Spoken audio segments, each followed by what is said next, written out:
tonight's Trinity Forum event. This is a now long-standing collaboration between Montgomery Bell Academy, St. Paul Christian Academy, and the Trinity Forum, and it is a relationship that I come to cherish ever more each passing day. I think the conversations that the Trinity Forum invites and encourages in our community, both here and nationally, are so important for us to sustain, and we are honored to be a part of it. And so glad that you could be here to join us. Our boys had the privilege of spending time with Dr. Hunter earlier today in class, and have gotten wonderful reports from his time with them, and I trust that the conversation here tonight will be thought-provoking and hopefully encouraging. So it is my honor to introduce to you Cherie Harder, the president of Trinity Forum.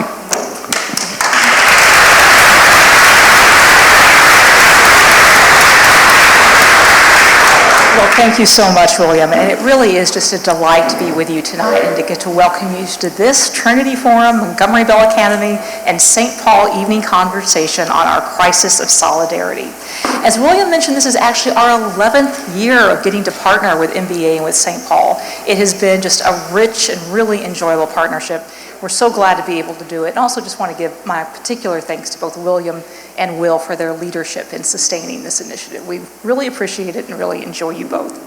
I also wanted to thank the friends and the organizations that have helped make tonight possible through their sponsorship, which includes Sims Funk PLC, the Charis Foundation, the Creed and Culture Fund, and our friends and supporters Lee and Mary Barfield, Janet and David Chestnut, Jessica and Kevin Douglas, John and Laura Foster, Bill and Elizabeth Hawkins, Eric and Eleanor Osborne, Ed and Molly Powell, Gith and Anna Thornton, also trustees of ours, and Chris and Eleanor Wells. We so appreciate your support.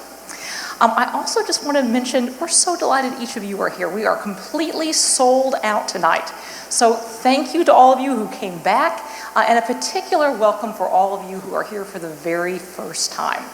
And if you are one of those people that have never been to a Trinity Forum event before, we work to try to cultivate, curate, and disseminate the best of Christian thought, and to provide a space for leaders to wrestle with the big questions of life in the context of faith through programs and publications like exactly what we're doing tonight, in the hopes of, through such wrestling, to come to better know the author of the answers.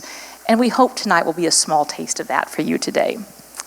And certainly, one of those big questions of life is how we live well with others, and particularly with others with whom we disagree. What makes for a flourishing community and society, and how should we pursue it? And one of the big questions of the Christian life is what it means to love one's neighbor, both personally and in public spheres. Now, these questions are always challenging and contested, but they've also grown increasingly entrenched and even paralyzing. Disagreements about how we should order our common life have devolved into a form of trench warfare, with various sides dug in, exhausted, and seemingly perpetually at war. It's gotten so bad that a recent Axios poll found that a fifth of all Americans say that they would support what they called a national divorce, where Republican-leaning states could separate from Democratic-leaning states or vice versa, essentially exiling those with whom we disagree. And while I'm betting that regardless of how one voted, many of us are breathing a real sigh of relief that the election is over and that the outcome is settled rather than confused or contested, it still seems clear that many of our current divisions won't be resolved by either clear election results or even political mandates. In the words of one of our guests today, we're at a moment when answers to the fundamental questions about the vitality and the longevity of liberal democracy can no longer be assumed, not because we are polarized, but because we no longer have the cultural resources to work through what divides us. So how did we get here? And even more importantly, what can we do to restore and reweave solidarity and the love of neighbor back into a frayed civic fabric and move together towards a renewed commitment to the common good? Now, those are big questions, and to help us wrestle with those, I'm really delighted to be able to introduce two extraordinary observers and analysts of our cultural and political challenges, one as a scholar and sociologist, the other as a practitioner, a longtime public servant, as well as two-term governor, James Davison Hunter and Governor Bill Haslam. James Davison Hunter is the LaBrosse Levinson Distinguished Professor of Religion, Culture, and Social Theory at UVA, as well as the Executive Director for the Institute in Advanced Studies in Culture. He is also, I am very proud to say, a Trinity Forum Senior Fellow. He has been called by David Brooks the nation's leading cultural historian. He's credited with coining the term culture wars in his 1991 book by that title, a work that was provocative, even controversial at the time, and now recognized as being quite prescient, if restrained. He's the author of several other influential books as well, including The Death of Character, Science and the Good, his very important work To Change the World, which articulated a vision of what he called faithful presence within cultural institutions as a hopeful model of Christian civic engagement. And his new release, Democracy and Solidarity, which we've invited him here today to discuss, is a truly excellent, if deeply sobering work on the cultural roots of our current civic dysfunction, as well as the cultural preconditions for renewal. Joining him is Governor Bill Haslam, and of course Bill Haslam needs no introduction, but he's going to get one anyway. Bill served as the 49th governor of Tennessee from 2011 to 2019 after previously serving 2 terms as the mayor of Knoxville. During his tenure, Tennessee became the fastest improving state in the country in K-12 education and the first state to provide free community college or technical school to all of its citizens, in addition to adding close to 500,000 net new jobs. He serves on several boards, including Teach for America and Young Life, is a visiting professor of political science at Vanderbilt, where he has also co-chaired the Vanderbilt Project on Unity and American Democracy, and is the author of a book called Faithful Presence, which draws upon some of James' ideas about Christian public engagement. He's joined tonight by his wife, Chrissy, who is here somewhere. There she is, who they've been married, I think, over 40 years now with 3 kids and 10 grandchildren. So James and Bill, so excited to welcome you to this evening conversation. Thanks, Cherie.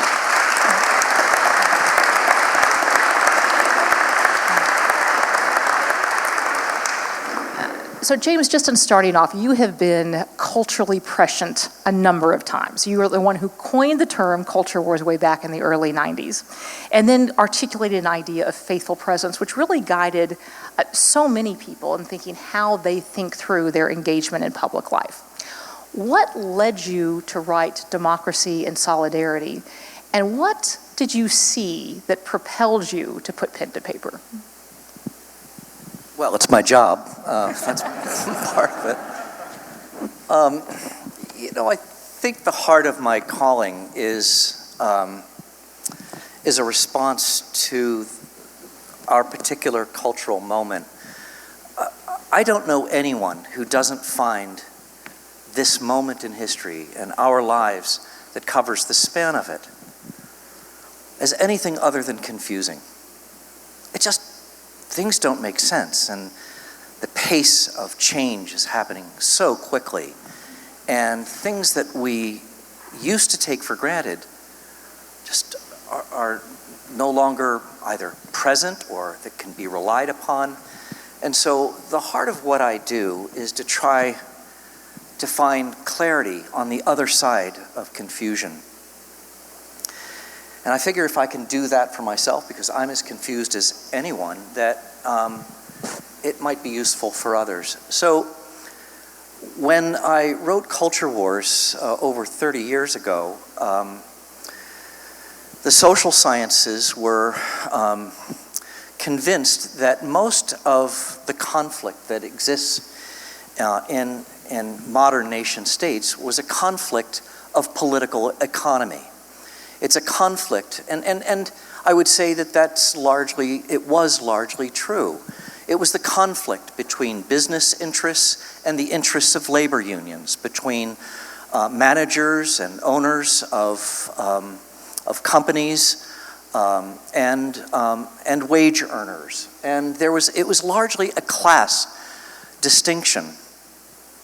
But in the 1970s, 1980s, it was becoming clear that a lot of the conflict that was being written about in newspapers and reported upon in the evening news was about abortion. It was about church-state issues. It was about funding for controversial art.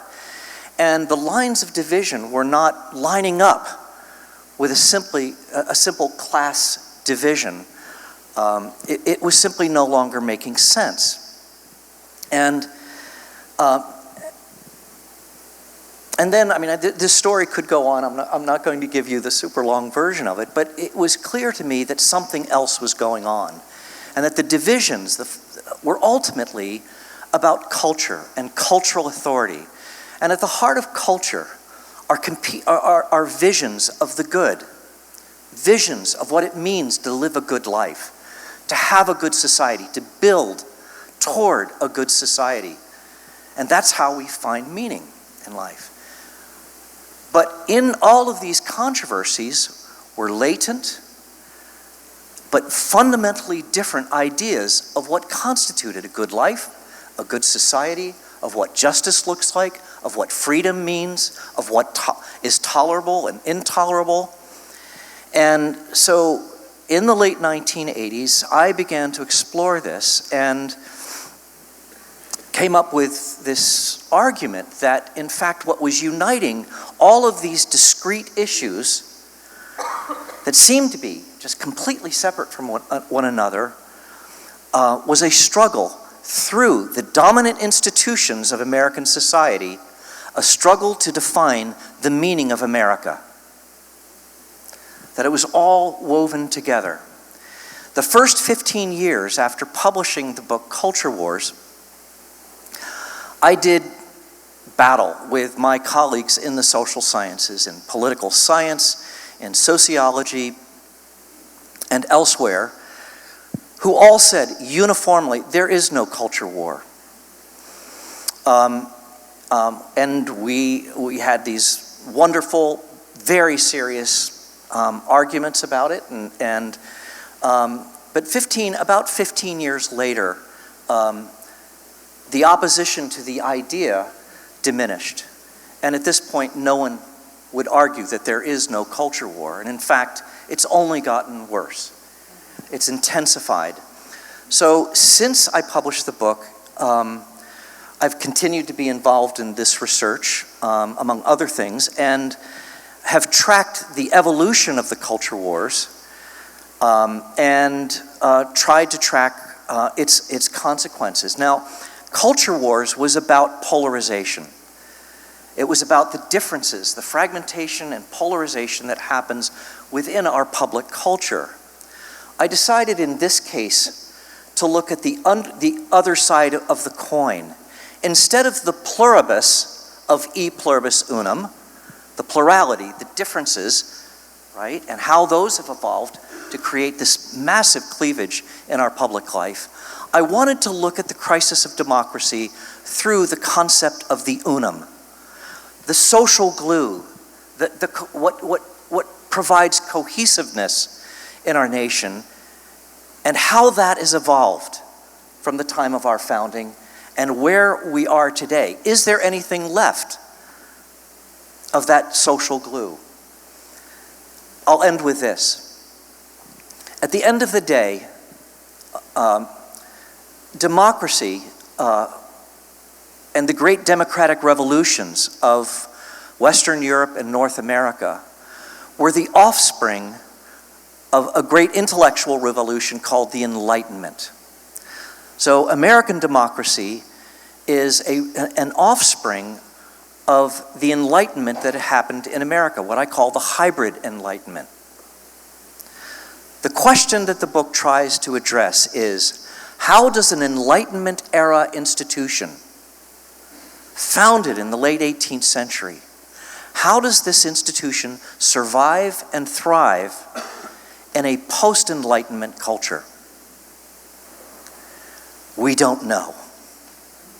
So the book was an attempt to explore this historically, carefully, and I've come up with some answers, but it's not a pretty picture. Well, we're going to dig into that in just a second. But before that, Bill would love to hear from you. You have been a practitioner for many years, a public servant in a variety of spaces. And just drawing on your perspective as someone who's been so involved in civic life, first as a business leader, but then as a mayor, as well as a governor, how have the cultural forces that James described played out in civic life from your point of view? First of all, welcome, and James, it's fun to have you. James and I have been friends for 20 years or something, but I should tell you this story. So his book, To Change the World, he used the term faithful presence, and I later went on and did credit him with using that as the title of a book that I wrote. And I was talking right after the book came out with, a lot of you would know the name Tim Keller, pastor from New York, and was talking to Tim, and he said, I am so glad that somebody is covering this subject who is not as smart as James. And I said, thanks, I guess. So you'll get a little of that flavor tonight. But let's go back to James's point he just made, like in terms of what we just saw. I mean, we just went through an election. And this election, supposedly, if you looked at what are people voting on, the number one thing came up, the economy, right? That's what everybody said their vote was based primarily around inflation issues or other issues, okay? But interestingly, if you look at what people actually practice, the Trump campaign ran 5-1 over an issue on culture over an issue on the economy. It was the issue, if you watched any football game, you saw the subject as an issue about trans and paying for folks in prison to get sex changes, etc. They decided, and it ends with she's for they, them, he's for you line, that they thought this works. And if you can tell, if you want to know if something's working in politics, see how often somebody runs that. And they ended up running that 5-1. And so the folks who say, well, the culture wars passed us and changed aren't really seeing what's happening on the ground. So it's always good to kind of define terms. I mean, your book is entitled Democracy and Solidarity. And you have claimed that democracy, or argued that democracy is in crisis, and the root cause of this is a decline in solidarity or a fracturing of it. So what do you mean by solidarity, and why is it so important? So I'll begin with the concept of the unum, one out of many. What is that makes us one as a nation? Most of the discussion about our unity, the cohesiveness, the glue that binds us together, it centers around the concept of consensus. And it's mainly about consensus over the Constitution, the rule of law, things like that. Well, this hasn't always been the case. But the problem with the word consensus, it's an important concept, but it's a limited concept. The concept of consensus presupposes a kind of rational engagement with certain kinds of issues that we can rationally achieve through argument and agreement, kind of consensus. But it overemphasizes the cerebral dimensions of how we come together. The fact of the matter is that most social groups, most societies, are not held together by what they rationally agree over. They're drawn together and held together by all sorts of other things, like love. Okay? A family stays together not because they have a rational agreement, but because they care about each other. Right? And not just that, groups hold together because they've suffered together, or they're in a situation where they understand that something is at stake, shared. They may disagree on every issue imaginable, but they recognize that something is at stake, as they did, for example, in World War II, when the achievements of Western civilization seemed to be at stake. And we came together racially, ethnically, in so many different ways, politically, economically, to defeat an enemy. So the concept of solidarity is a more capacious concept, but it gets at the multidimensional ways in which a society comes together and is held together, not simply the rational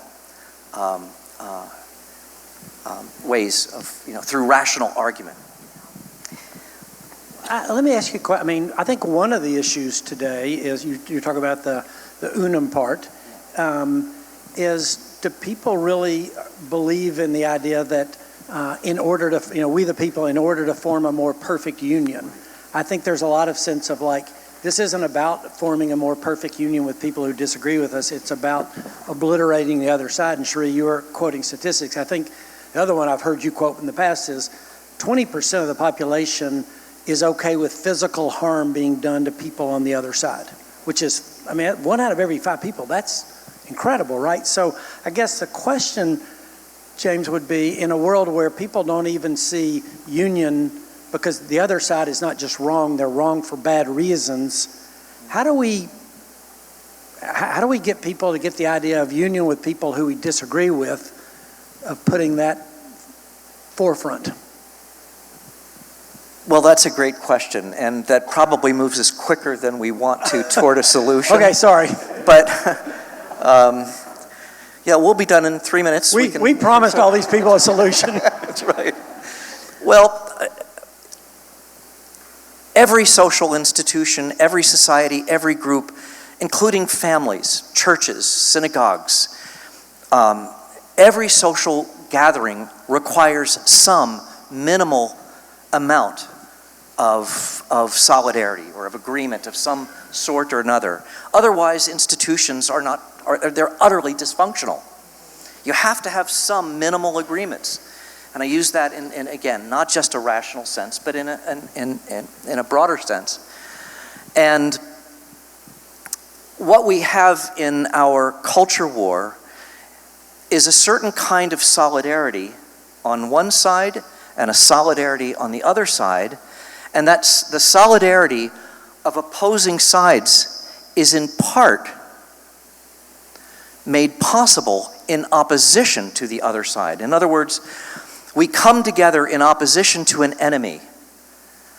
This is why the Cold War was so important for so many decades. It brought the nation together across our political and economic differences because we had a common enemy in the Soviet Union. I remember Daniel Patrick Moynihan, in response to the book Culture Wars, said, "We're going to miss the Soviet Union."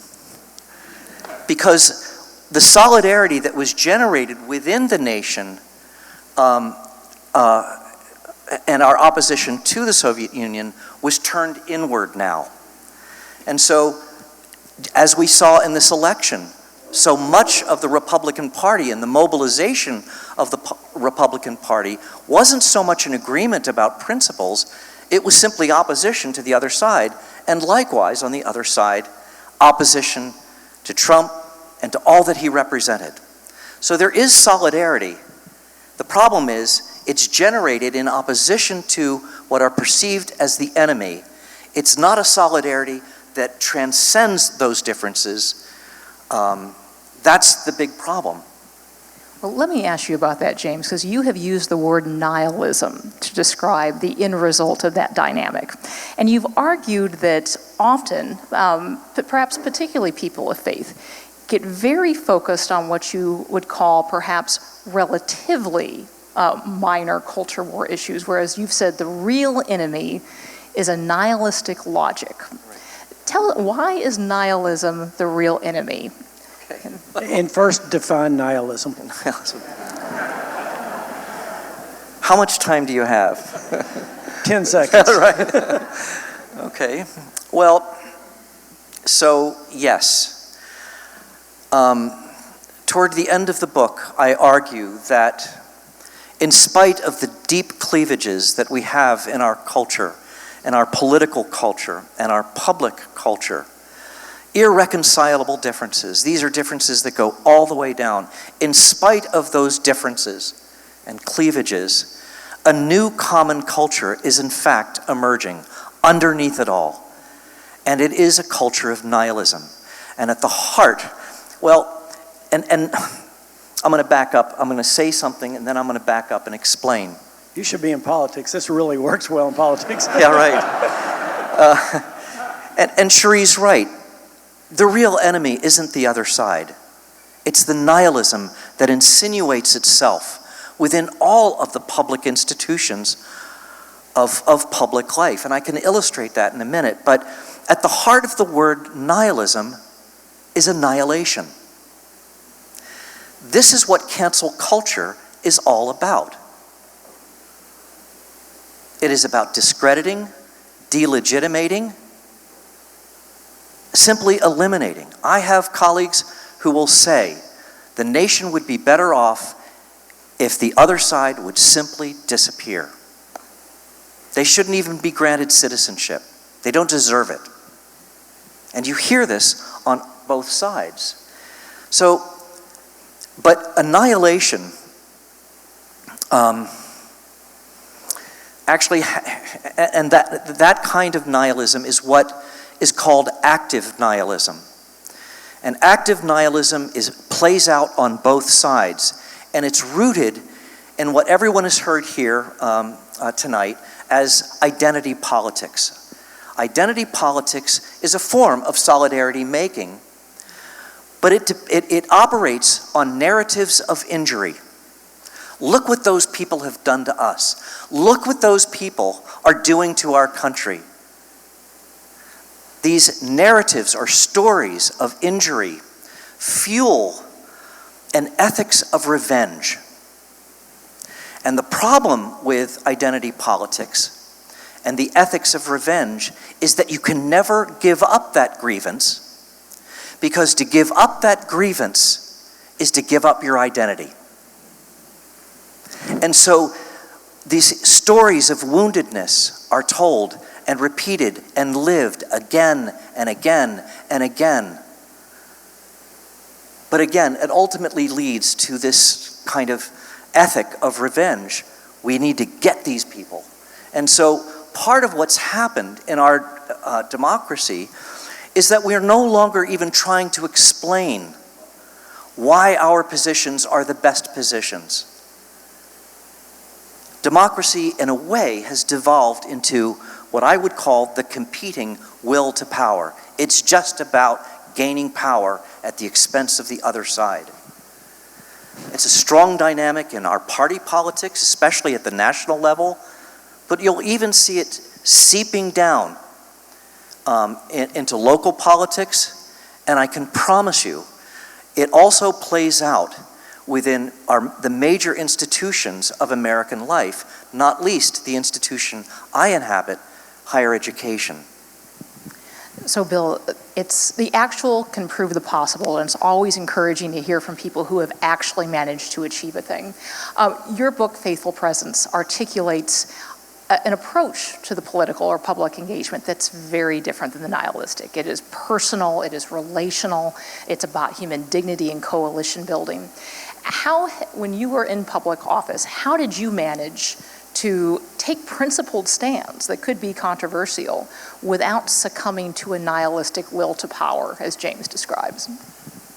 Let me maybe back up, and it all kind of depends on your view of what's government supposed to be about and what's it there for. And so I'd even back up further and say the brilliance of our founders in the Constitution and how they designed it.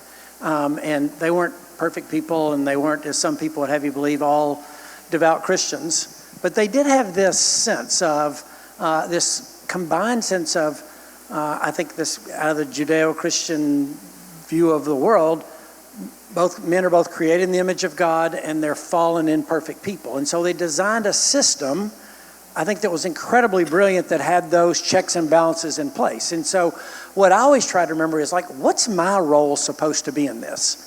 I would have loved to have just said, I'm the governor, we're going to do this, but you had a legislature and you had a judicial branch, and you have to see those as good things.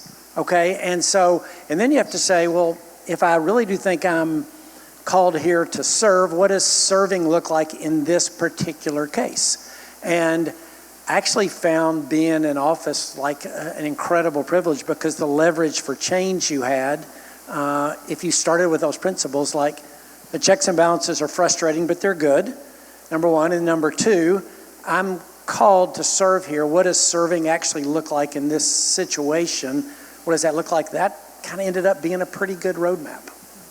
Could I respond as well? So when Bill's term as governor came to an end, we had a long talk. We met in Washington and walked for miles around the city. And one of the things that he said that really struck me, he said, being governor was the best job of my life. He said, Chrissy and I worked together day by day to solve problems. And I mention this because I want to draw a distinction. There are two kinds of politics. There's the politics of solving problems. It's a kind of pragmatic politics. And that's really what democratic politics should be about. Our politics through the culture war has become a symbolic politics. It's all about making grand statements. It's about position taking. It's about drawing lines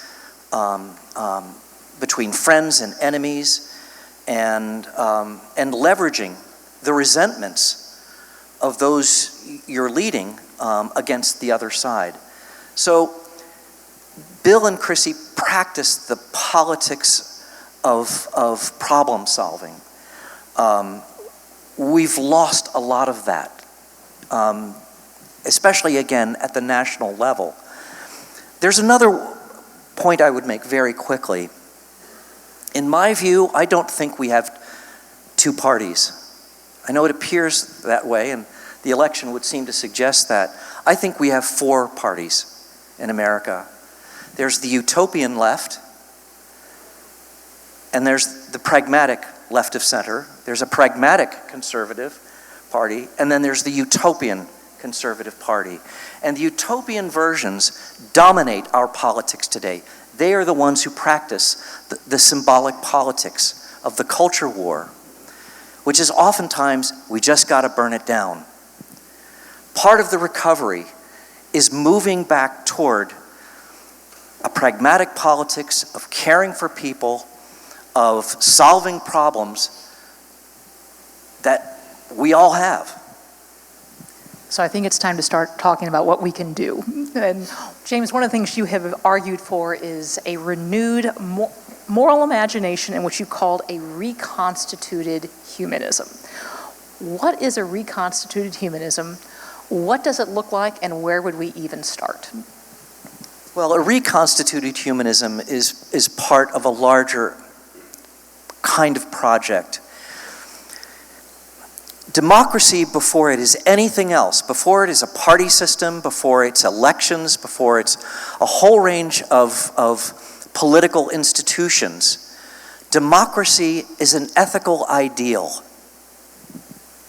It's an ethical ideal, and it was at the time of the founding, for the reconstitution of public life that would expand the reach of freedom and equality and tolerance for more and more and more people.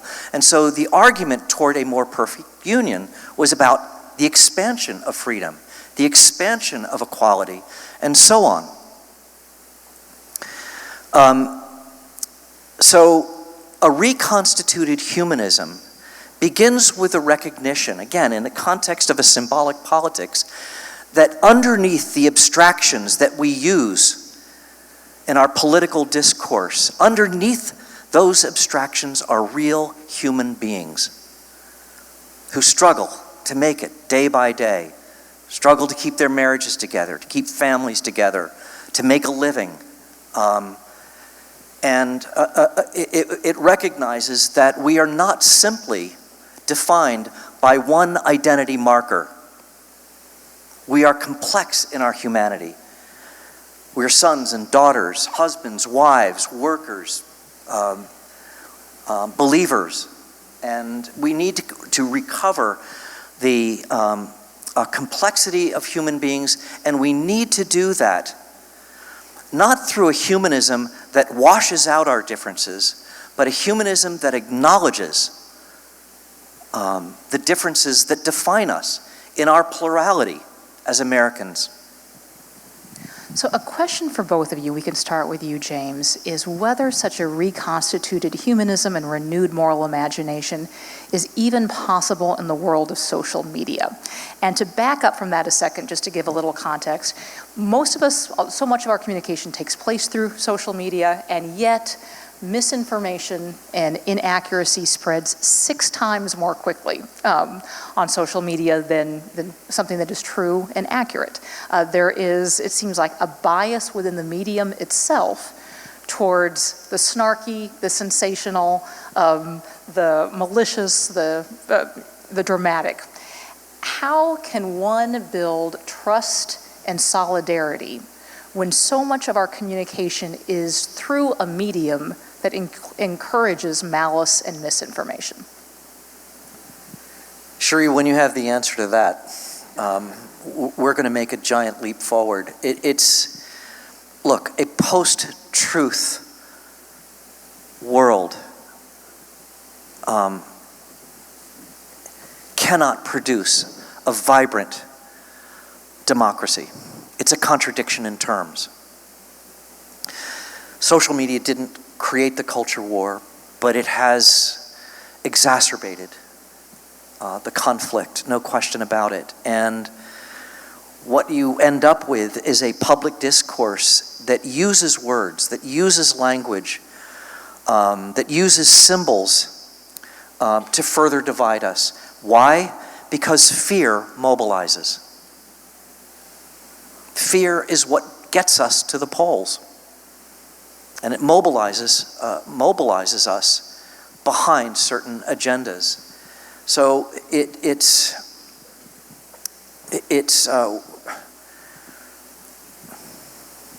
I don't know what else to say. We've got a big problem, in part because what's behind the use of social media are very large, powerful institutions that incentivize the very discourse that is tearing us apart. And we need a thoughtful and bold and courageous leadership that's capable of addressing this in ways that allows a certain kind of freedom, but within a framework that affirms what matters to this nation most importantly. And we don't have that kind of leadership right now. My colleague, former colleague, he used to be at the University of Virginia, but he's now at NYU, Jonathan Haidt, has made a very bold effort in that direction, and I encourage all of you to read his book. But it's just the start. Hopefully it's a pebble that will turn into a boulder. Yeah, several comments. Number one, you're right. The whole social media world is driven on what they call the outrage industrial complex. Like, that's how it flows. But we should also say this, realize that's the world we live in, and it's not going to change. If you want, again, look for evidence, look at these campaigns. So, Kamala Harris goes on a podcast, She Calls Me Daddy, rather than go on 60 Minutes. And Trump goes on Joe Rogan's show. That's where folks feel like that's going to influence things more than CBS, ABC, NBC, et cetera, okay? That's where we live in. Here's the best antidote I have is this. When Jesus talks to the church, he says, you're supposed to be salt and light. And he says, if the meat goes bad, it's not the meat's fault. So it's those of us who call ourselves people of faith, it's our fault. We're the salt. We're the salt that's supposed to keep the meat from going bad. If it goes bad, it's not the meat's fault. The disturbing reality that I saw when I was in office was this. Christians who are called to be different. That's kind of, if you want to sum up the Sermon on the Mount and give me 2 words, it's be different, okay? And the Christians were no different than anyone else. As a matter of fact, we're maybe worse in terms of spreading rumors, passing on unfounded stuff, and most importantly, of not loving your enemy at all. I mean, literally the hatred that I saw come out of people that kind of were like me, people of faith, was the most discouraging thing while I was in office. And so if you're asking, say, what's going to start to change it? I think it's us saying, what's it look like to steal James's title, word that I've already stolen, what's it look like for us to have a faithful presence in the place we are? And I don't know anything else right now that I can point to that gives me a lot of hope. And the theology of faithful presence is a theology of incarnation.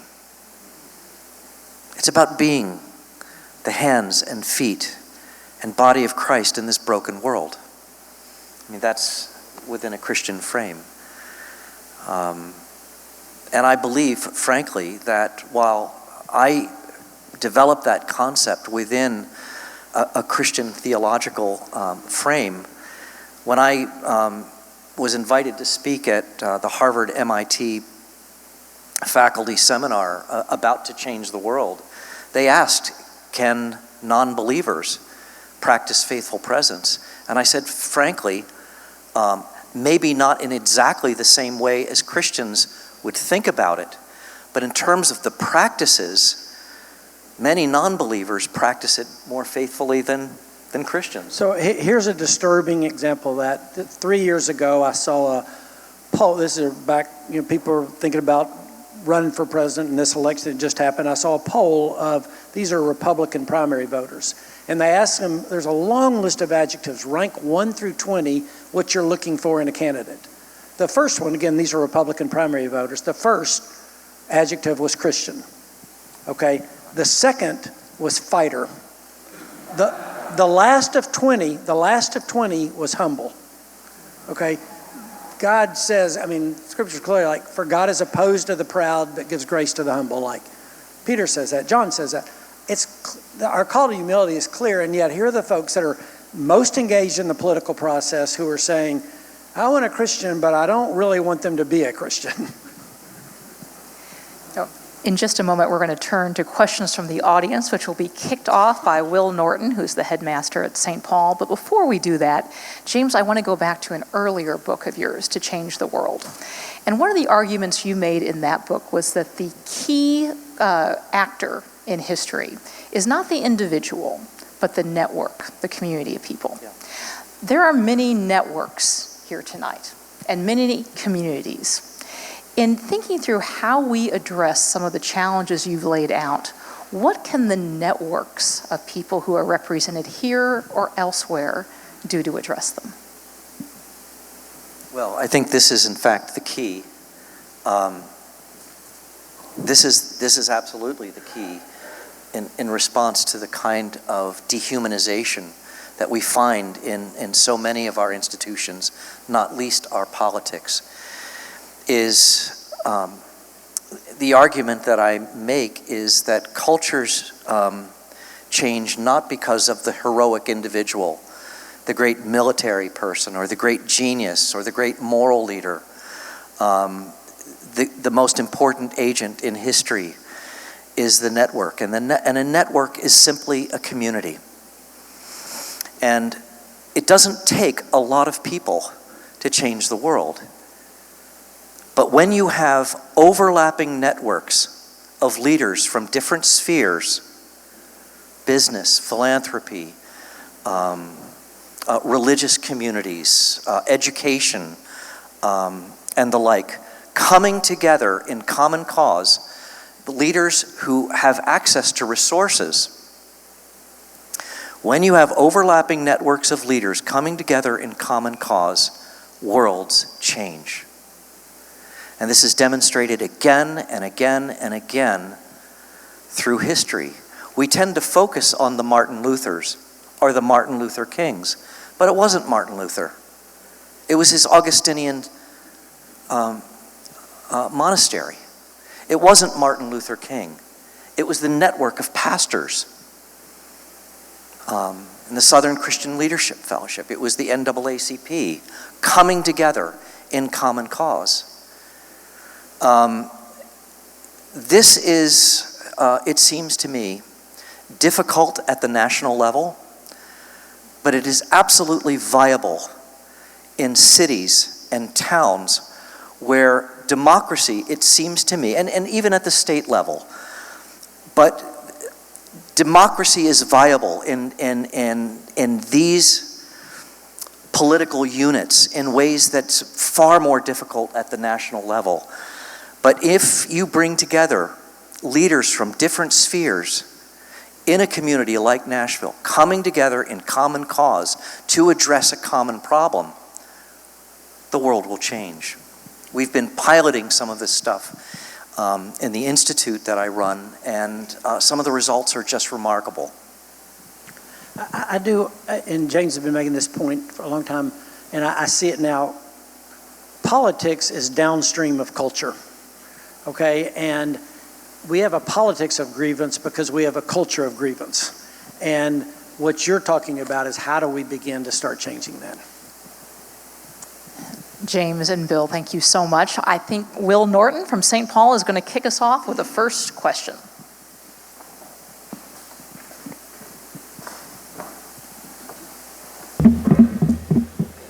Much, and thank you, William, and the NBA team for hosting us, and thank you, Cherie, and the sponsors for bringing us all together. As we listen to all this, it seems like abstinence from the social media and the smartphone is one of the things that is important to that, to our being a healthy and truth founded individuals. We're a lot from various institutions of schools, and Montgomery Bell Academy and St. Paul Christian Academy predominantly represented here. As you all see communities and the best application at a practical level, and I loved your reflections on the importance of faith and salt and light, and as two leaders, to steal David Brooks, who was here, to steal a quote from him, that in their second mountain season of life, where both of you have I think he just called us old. That is not the case.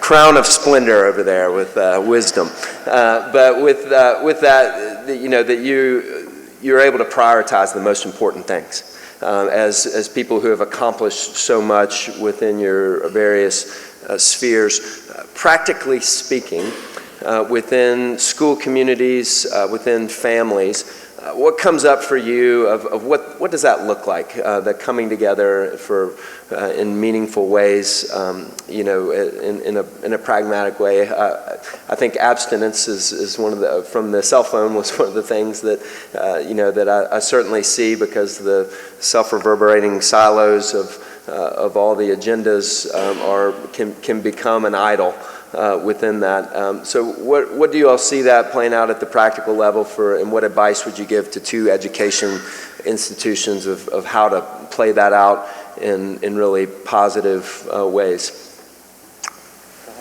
Okay, I could give a lot better answer if my wife wasn't here to call me on being whether I'm real or not. But I'll talk about this. She talked about institutions, okay? I think there's a couple of remedies. I talked one about, earlier about the church being the church. The second, and this is a great call for those of you in various institutions, is we have to go back to a country that understands the basic American civics. And by this, how does the Constitution work?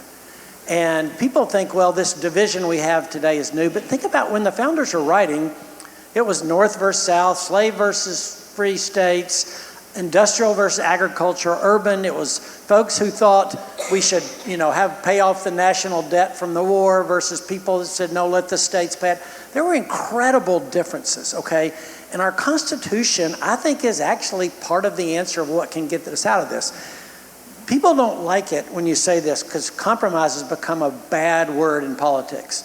But I think the subtext of the whole Constitution is compromise. And when you hear somebody say in elected office, I will never give an inch, I think they're promising not to do their job. Because we live in a country, whether you like it or not, that's pretty evenly divided. You might not think that because we live and work and worship and play with people that think like we do, but the results show it's pretty evenly divided. And what happens is somebody wins an election, and they say, we won, and they pull the steering wheel really hard that way till they hit the guardrail. And then as a reaction, usually the country says, wow, that's way too much of that. Pull it back the other way. And instead of figuring out how do we find something that can be kind of a lasting majority, folks pull it back over till it hits the other rail. The Constitution was designed to protect the minority parties in our country. And we don't like that. We think we won, we should get what we want.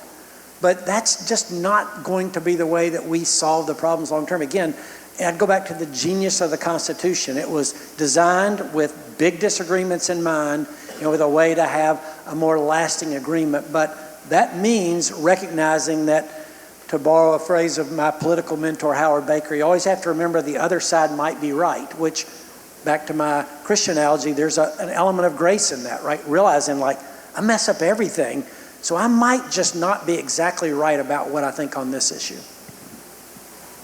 So that's exactly right.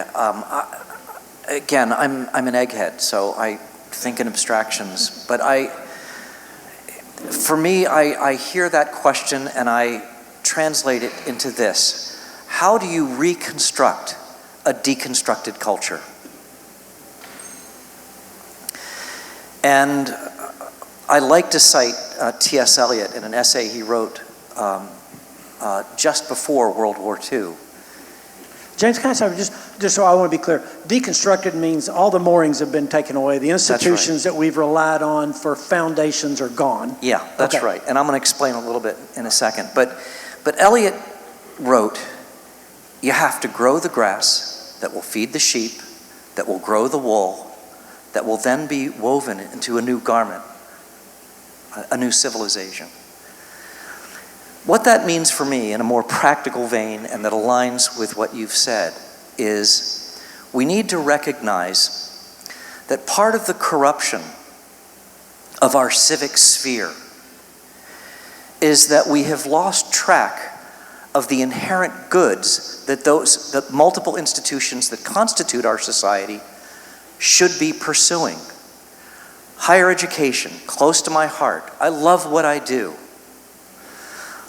But higher education has become a political institution rather than an educational institution. It is defined by certain kinds of ideologies and ideological contests rather than sort of pursuing the inherent goods of higher learning. We see this in churches. Institutions that exist to worship God, that relativizes the worldly powers, in fact, become politicized and subsumed by politics. And we see this in philanthropy. We see it in every single institution. Politicization is ubiquitous. If we can recover sort of the inherent goods that institutions should be following, we're going to be getting back to a framework in which we can, in a way, rehumanize. Thank you for that. We want to hear your questions, and we've got a microphone there in the middle. So if you'd like to ask some, you can line up. We do have some guidelines for them. We'd love them to be brief, to be civil, and to be a question. The first one. I heard the figure that $80 billion was spent on advertising in the elections this year. And it seems that $80 billion was spent on turning the wheel left or right, and it's within the interest of the media to keep this thing going left and right. What do we do? Well, just very briefly, I think the media is one of those institutions that has substituted politics for the inherent goods of sort of public information, public inquiry. Christopher Lasch, a well-known historian, now passed from this scene, once wrote that democracy may not be the most efficient form of government, but it's the most educational. And when journalism does its job, it's educating people, and it's educating them to the best of their ability without political prejudice. It's digging deep into issues, and the public learns, and they become better citizens through that. Here's what I'd start with this. You have to realize that the media are not going to solve this problem. To the point you just made, it's not in their interest, okay? If you remember, there's a famous quote back in the 2016 race when President Trump first started taking off, and a guy named Les Moonves, who was then the head of CBS, said, he might not be good for the country, but he's damn good for CBS because of the interest that was engendered. And they're not, I mean, political parties are not going to solve the problem. That's not going to be the answer. So you just have to realize that and say, I'm not going to wait for the media to clear this up for me. That's not their job. Again, I come back to say that's the communities that James is talking about. In particular, the one I'd address is that's the community of faithful people in the country who have a chance to change that conversation. The political parties aren't going to do it, and the media aren't going to do it. That's just not their job. Dr. Hunter, your book is written to a broad audience, but we're in a Christian context here. So I'm posing this as a way for you to respond to a Christian audience. If I cited Ephesians 6, we wrestle not against flesh and blood, but against principalities and powers, we would recognize that there are entities at work, not just the social and intellectual streams that are affecting this problem. In the New Testament, we have several imperatives of do not resist evil. And there's about as many imperatives, do resist Satan. Have at that. However you want to address that for Christians living in a democracy. Well, look, I think there's real evil in the world. But for the Christian, it's not just what we do to resist evil, it's how we do it. And how we do it constrains what we do. As my friend Don Flo has said, it's God's will in God's way. So often, and I think in the experience that Bill described of his own political leadership, we find that, to quote another passage, this one from Romans, Christians are conforming to the patterns of this world. They think, well, look, this is just democracy. We just do what everyone else does. And we do it in the name of God, but in ways that are driven oftentimes by narratives of woundedness and injury and grievance and revenge.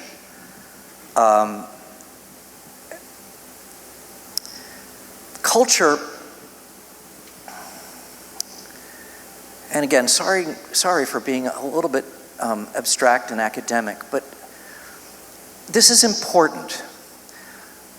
There are cultural logics at play in the world, and cultural logics are not logics of truth and error.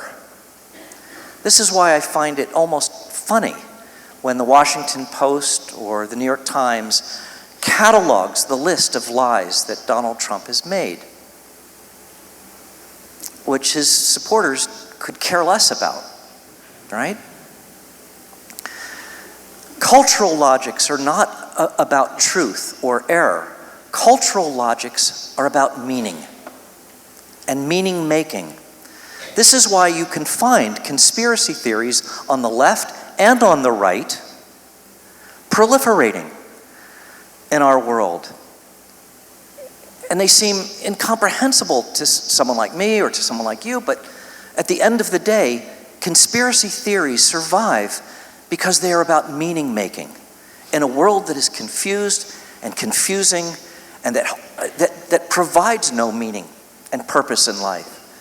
So, at the end of the day, cultural logics are ultimately logics of necessity. And what I mean by that is that cultural logics create a picture of the world in which we cannot imagine operating any other way.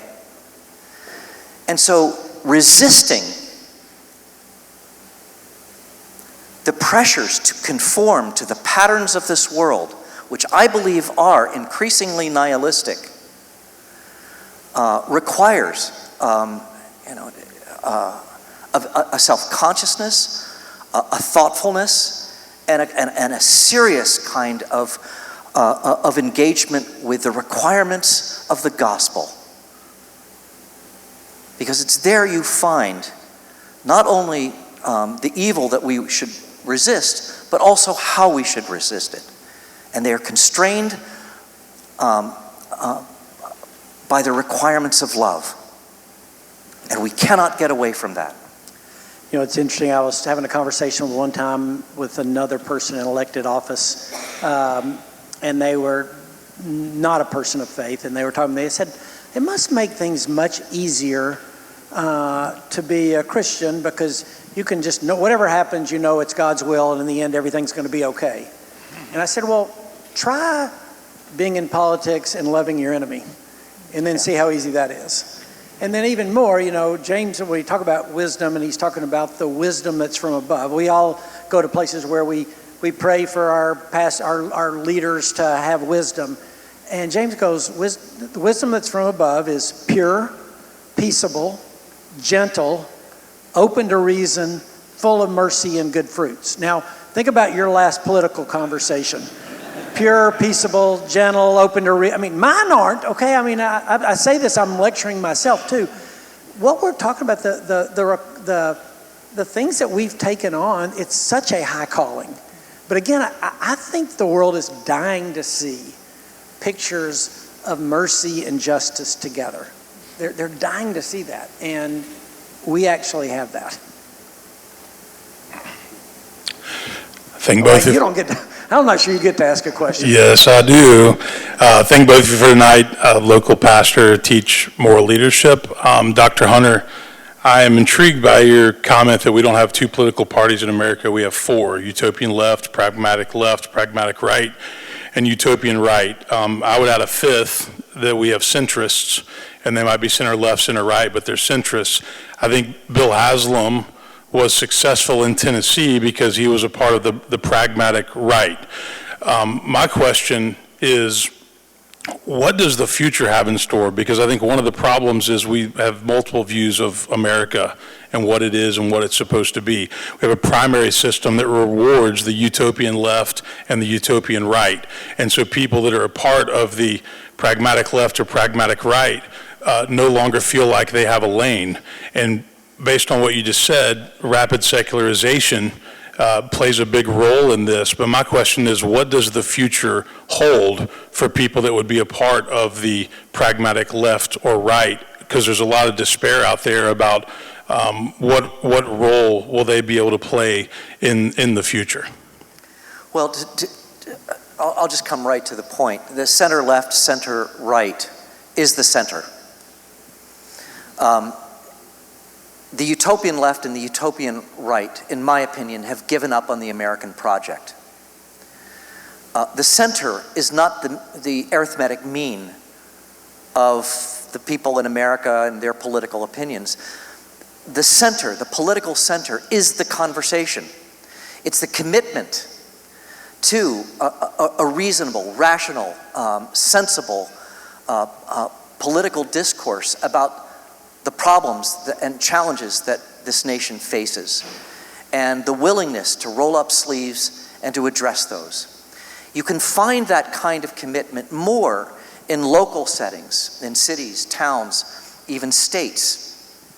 Much harder to find it. And part of the problem is that it's not just that the utopian left and the utopian right have now framed the public discourse at the national level. Those kinds of extremes and that kind of extremism in our discourse seeps into local politics.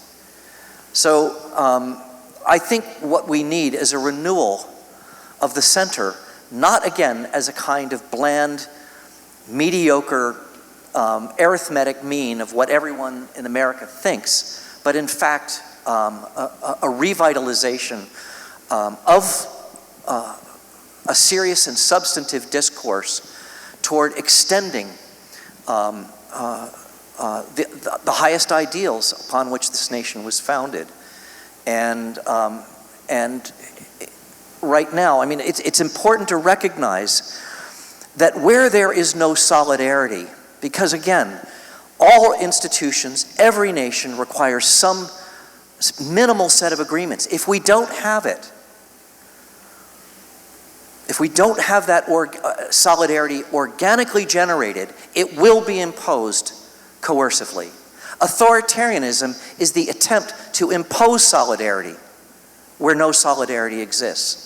And that's why there is this kind of authoritarian impulse within the utopian left and right in particular. But we're also seeing that within nations in Western Europe and abroad. This is a scary moment. And if the United States could lead in this way, it would be leading in these substantive, constructive ways. And we would, I think, recover the center by marginalizing those who call for political violence, who call for authoritarian solutions to the problems that we face. It's slow, it's long, it's hard, it's messy, but it's democracy.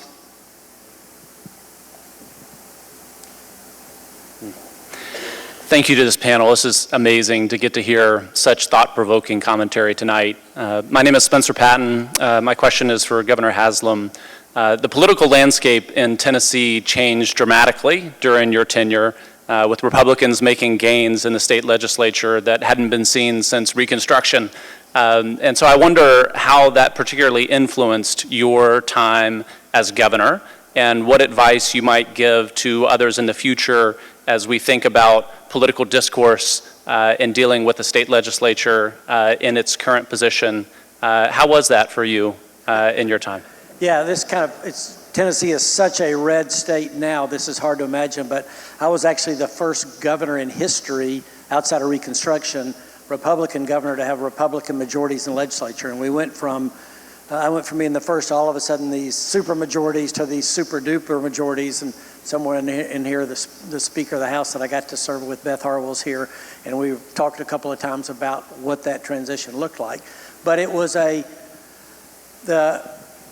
what happened in Tennessee was the folks whose parents and grandparents had been rural Democrats became very conservative Republicans as the culture changed, primarily over culture issues, okay? And then secondly, and this is interesting, a lot of people thought with all the folks that have moved into Tennessee, all these people are moving from California and New Jersey and Chicago, our state's gonna change. And my experience was actually the most conservative people in our state typically were folks who had moved from somewhere else because they were like, I left there for that reason. So you had both of those things coming together for cultural reasons, rural Democrats becoming Republicans, and then these folks who moved in.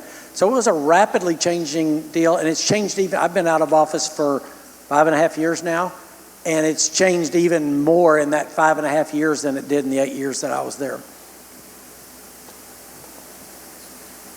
Well, speaking as one of those blue state transplants, thank you, Governor Haslam, for your hospitality. It's great to be here.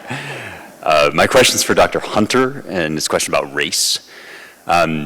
Early on, you mentioned that our sources of solidarity are often either post or pre-ideological. They don't have to do necessarily with explicit consensus, but more with sort of basic things that we share in common. And you gave an example of the family, sharing love, sharing stakes. But of course, another thing that a family usually shares is genetic material. They're related to each other. And this gives me pause and trouble because race is such a powerful vector for identity politics. And I would include in that those on the right, of course, that adopt a kind of white racialism, but also, and maybe even more troublingly, those on the left who sort of put forward an ideological program of some kind of counterbalanced racism. So my question for you is, what are the sources, in your view, of American solidarity that can outweigh things like race as a cohesive force in our politics? It's a great question, and as a historical sociologist, the longest parts of my work are historical in character, and so I work through this kind of material, and identity politics is not new to the present moment. Identity politics existed in the 19th century for women, for African Americans, for the indigenous tribes of North America, but identity politics up until the present moment was all of it was oriented toward enfranchisement. Our identity politics is not about enfranchisement, it's about division. Okay? So, or at least its net effect. It may not be intended that way, but its net effect tends to be toward fragmentation, and again, not kind of national unity. I brought this up because it's, I was going to give an illustration of solidarity from Du Bois, The Soul of Black Folks, which I've been teaching this semester. But Du Bois is writing about this ongoing separation. He calls it the veil that black people are living behind. And so I tell the story in this book, and I'll try to be very brief, that the end of the international slave trade happened around 1808. And there were about 1.5 million slaves. And there was maybe 8 slave states. By the late 1850s, there were 4 million slaves. And the number of slave states had expanded to 12. There was a long culture war, 30 years culture war, called abolition, that led up to the Civil War. Roger Taney, who was the Supreme Court Justice, sitting Supreme Court Justice, wrote the majority opinion in the Dred Scott case. And what he's trying to do is to impose solidarity using the office of the Supreme Court to generate solidarity on the question of race. Well, how did that work out? 3 years later, we're at war. What did war do? Well, the Emancipation Proclamation, the winning of the war by the North, was again an imposition of solidarity coercively. 13th, 14th, 15th Amendment, all in the effort to establish by law solidarity on the issue of equal humanity. The problem is that in trying to use law to do the work of culture, precisely because law can't do the work of culture, the culture of unequal humanity continued. When you have a situation like this where culture hasn't worked it through at the same time as law, you end up doing workarounds. And the workarounds were called Jim Crow, lynching, Code Noir, redlining, which remained in place for the better part of a century. And it was in this context that Du Bois is writing, that the veil still exists for all of the legal freedoms. You know, there's an absence of freedom, right? So we see the same thing today now with abortion. The Supreme Court imposed a consensus, a solidarity on the issue in 1973. It was overturned in the last several years through the Trump through the Supreme Court. During the periods where Roe was dominant, the pro-life movement looked for workarounds. Now that Roe has been overturned, the pro-choice movement is doing the same thing, looking for workarounds. Law cannot do the work of culture. And part of the problem with law is that when you have a law that ends the international slave trade, when you have the Emancipation Proclamation and the 13th, 14th, and 15th Amendments, when you have the civil rights laws, people get complacent. They say, okay, our work's done. Check that box. When in fact, the work of culture, of learning to love your neighbor, to live with your neighbor, to care for your neighbor, to be your neighbor's keeper, your brother's keeper, that's an ongoing work. And it's slow work, it's hard work. But it's the work that has to happen.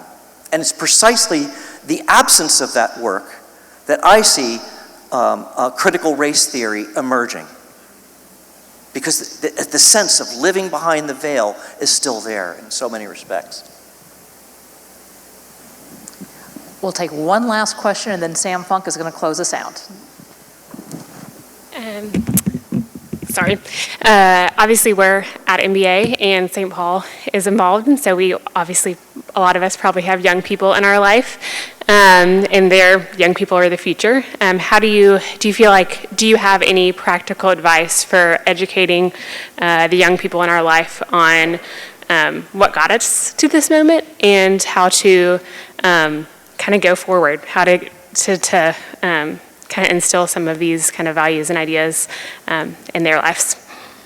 I think the question was how to help the young folks in our life go forward in the current climate. Is that okay?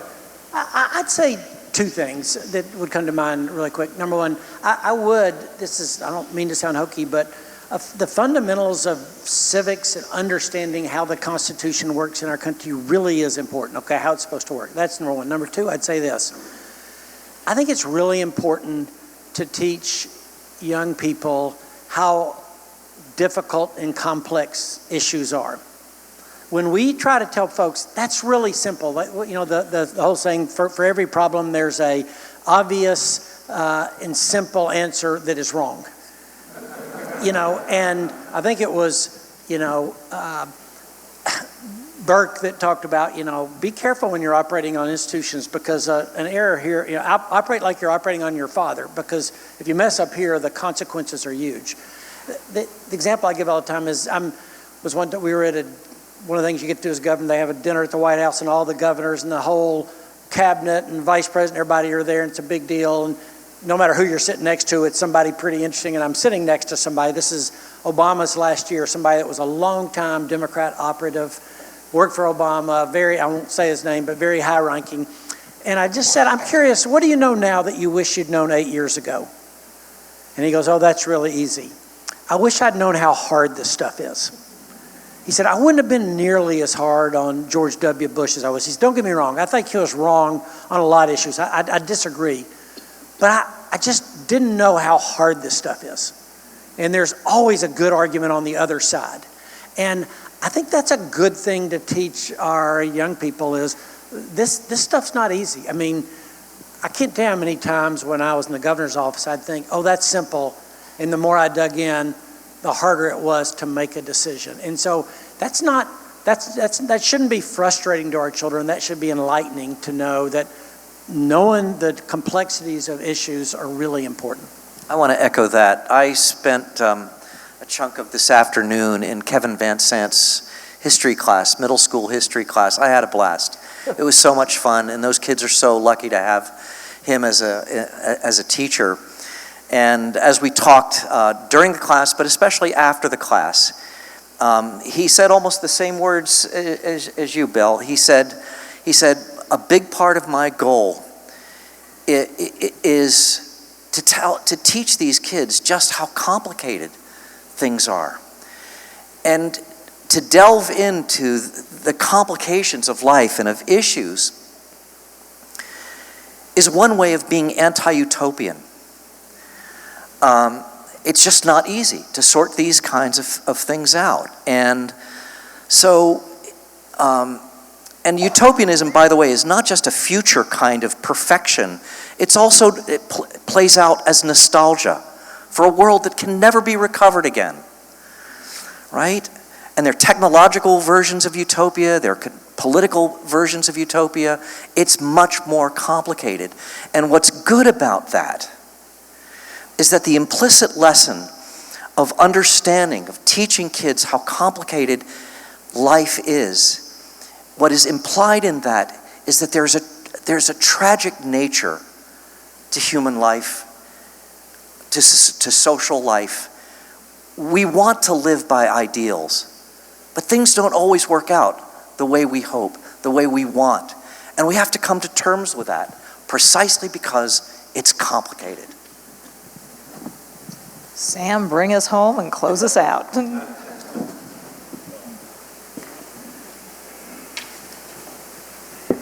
Good evening. I'm Sam Funk, and I know I'm standing between you and going home tonight, so I will be brief.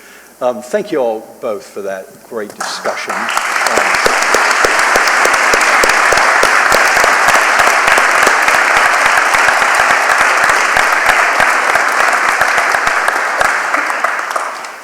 And I want to thank everybody for being here, for being a part of this discussion. And one thing I want to touch on is what you all just finished with, which is life is complicated. There are lots of big issues that we grapple with, and frankly, that's why Trinity Forum exists. That's why we're here. We want to thank you all for being here. These events don't just happen, but they happen because we gather together folks in Nashville who want to grapple with big, complicated issues. So tonight I have an opportunity for you. On your table is a card that looks like this. On the back of it are 2 QR codes. The first QR code is how you join the Trinity Forum Society. And that's the group that we all are a member of, and that will get you access to several things, including invitations to events like this, our quarterly readings. There are some for sale outside, but you'll get them each quarter. The ones available here tonight include Martin Luther King Letter from a Birmingham Jail, City of God, the Federalist Papers, and Democracy in America. You also get an email, a daily curated email of what we're reading, some great articles that you might want to dive into. All of that's available if you join the Trinity Forum Society. But also tonight, I feel like I'm a game show host, for a special event tonight, we will give you a copy of Dr. Hunter's book if you join the Trinity Forum Society tonight. So again, QR code, very simple to do that. Next to that is a second QR code, and that's really, we're asking for support for what we do.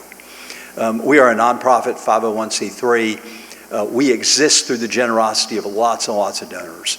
You've seen tonight lots of families and foundations and people came together to make this event possible.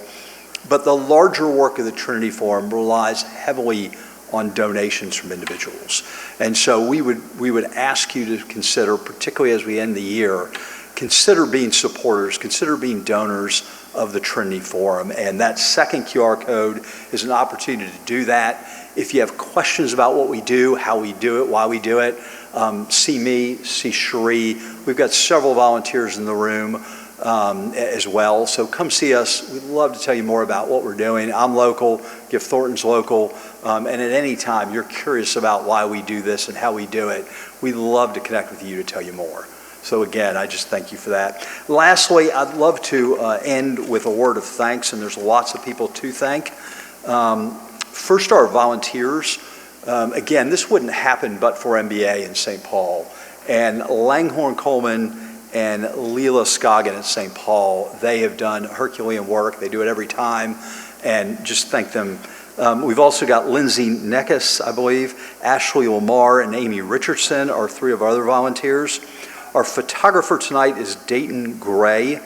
Our AV folks are Barry McAllister and Hunter Woolwine. Tonight's event is recorded. It will be on YouTube in the next few days or early next week. So check out our YouTube page. It also contains all of the events we've done in Nashville and really all the events we've done across the country. There are hundreds of events on there. It's all free to you.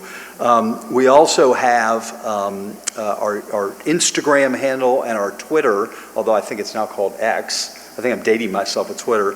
It's at Trinity Forum, so I'd ask you to follow along with those.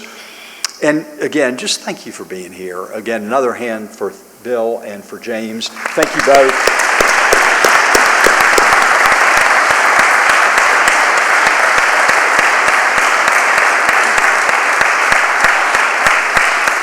And good evening, and have a good evening. Thank you.